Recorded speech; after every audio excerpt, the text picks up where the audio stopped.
Age of Empires 4 is getting new content in 2025. Age of Empires 2 is still the king of the series with grand tournaments organized for it. But everyone's forgotten Age of Empires 3. This is the unloved black sheep of the Age of Empires family. The developer's World's Edge has recently announced the death of Age of Empires 3 Definitive Edition. Well, it is essentially the end of this product. Bring on the funeral and say your last words, AoE 3 fans. The game's supposed DLC just got cancelled. Actually, I'm not even sure they started on it, because the announcement about this cancellation was pretty vague, with no real explanation as to why they are cancelling it. They said they announced it prematurely just to make sure that everyone was happy they had something to share to the AoE 3 players during their anniversary event. Kinda jumped the gun there. This DLC was supposed to include 2 new civs, which they just hinted as the Polish-Lithuanian Commonwealth and Denmark. It was supposed to be out in late 2024 but was delayed and now cancelled. This is surely not for technical reasons. The team at World's Edge has been releasing DLCs adding in new civs to Age of Empires 3. The last one added was Malta and Italy, which was quite well received, I must say. And they even made a free trial back in 2023 with a rotating roster of civs, and I say trial, but it is a free version you can play as long as you want with limited multiplayer maps, which also includes co-op multiplayer, first act of the campaign and the Act of War challenges. Pretty beefy free version. That was clearly the last proper bit of update for the game we got, because the last content DLC was the Knights of the Mediterranean in 2022. Other than patches and technical support, it's been almost 2 years. Poor Age of Empires 3 has been barren of any new content. They didn't word it as no more DLCs in their announcement, but it was pretty crystal clear what they meant. They will continue to maintain servers, rotate civs for the trial version, and provide customer support for any issue. They've pretty much put it in the hospice where Age of Empires 3 lives, barely hanging on to dear life until its eventual end. But to be honest, Age of Empires 3 has got a pretty decent player count, some might say respectable even. It hovers around 5,000 to 7,000 players at peak periods.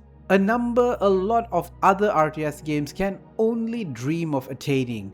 Okay, maybe in the future Stormgate, you just be a good boy and keep doing your homework and improving, and maybe someday you'll get Big Daddy Age of Empires numbers. AoE 3 is still lower than the other two Age of Empires. Age of Empires 2 still comes up tops, while Age of Empires 4 gets second place with something like over 10,000 players at peak. I do think this is all a financial decision with Microsoft under pressure to ensure the profitability of their Xbox division.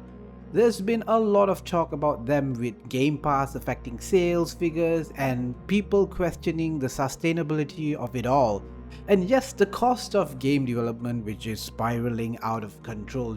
Optimizing their studios and the games they are developing is a way of, well, cost cutting. I won't be surprised of further cutbacks on other Microsoft projects. They are clearly focusing their efforts on the bigger games that hopefully mean a longer lifespan for AoE 2 and AoE 4. Much longer than AoE 3, hopefully. They aren't even organizing any tournaments for AoE 3, which they initially tried to do, but I guess AoE 3 competitive never really caught on. Now, I don't know about you, but I wasn't the biggest fan of the home city idea and using cards as a modifier or special powers to your games. That always felt a little gamey, a little cheatery, if there is such a word, which there clearly isn't. But I totally get it. It makes total sense in the setting of AoE 3, which focuses on the age of exploration and colonization. I think Age of Empires 3 technically is pretty impressive. The game looks great and the 3D physics was quite something, especially back in the day. I appreciate the fact they did something quite new and fresh after a huge hit with Age of Empires 2. Instead of making Age of Empires 2 2, the sequel, which I suppose was what Age of Empires 4 was supposed to be. But anyway, tell me, do you play Age of Empires 3? What do you like about it and where does it falter? Why do you think Age of Empires 3 was not as popular as the GOAT of Age of Empires? I think it's just the medieval setting, the Middle Ages time period, which is more popular with players. But you tell me in the comments your thoughts. If you like this video, please do not hesitate to attack that like button. I put out my list of 2025 strategy games that I'm looking forward to. You can watch that video over here. Thanks for watching and farewell noble friends and farewell Age of Empires 3.